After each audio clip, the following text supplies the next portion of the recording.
Ekitongole eky'obwannakyewa ekya Alliance Campaign Finance Monitoring nga kivunaanyizibwa kulondoola ssente ezasaasaanyizibwa mu kampeyini z'ebyobufuzi obuwumbi 25 bwe bwasaasaanyizibwa mu kampeyini ezakkomekerezebwa omwaka guno mu mwezi gw'okubiri. Ate abo abeesimbyewo tebalina bulambulukufu kulagana nsaasaanya ya ssente ze baakozesa nawa ssente gye baazijja ng'etteeka bwe liragira.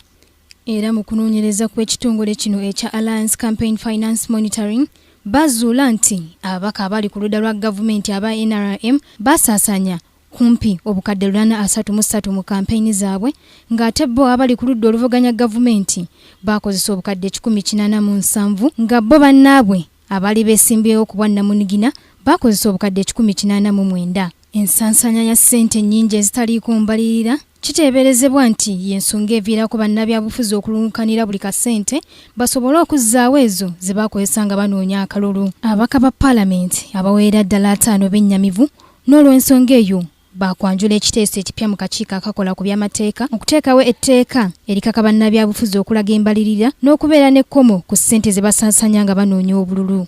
Wabula abamu ku babaka bagamba nti kino kiringa kusiga nsaano ku mazzi kubanga amateeka go weegali agafuga okulonda mu ggwanga ng'erimu ku bino kwe kubuulira akakiiko akavunaanyizibwa ku by'okulonda mu ggwanga ensimbi ezisaasaanyizibwa mu kulonda gye bazijja ekintu abasinga abeesimbyewo kye batakola. Paalamenti ya wano ye yawa pulezidenti poliisi bilioni 2.8 mu kugenda mu kulonda. Kayihura yali agenda kuuma ki?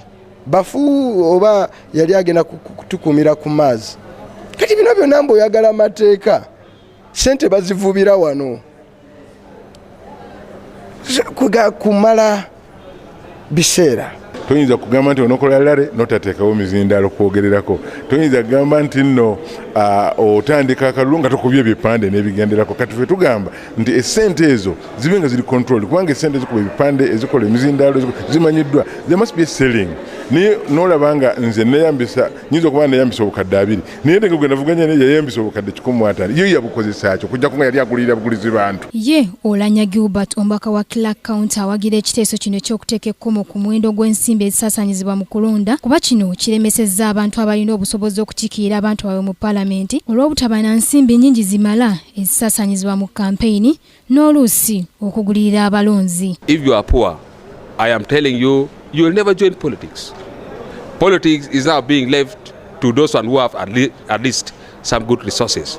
Therefore, you find capable person, someone who can represent people, someone who can speak in the floor of Parliament, someone who can really bring issues. You find that the person is locked out because he's poor, he does not have money.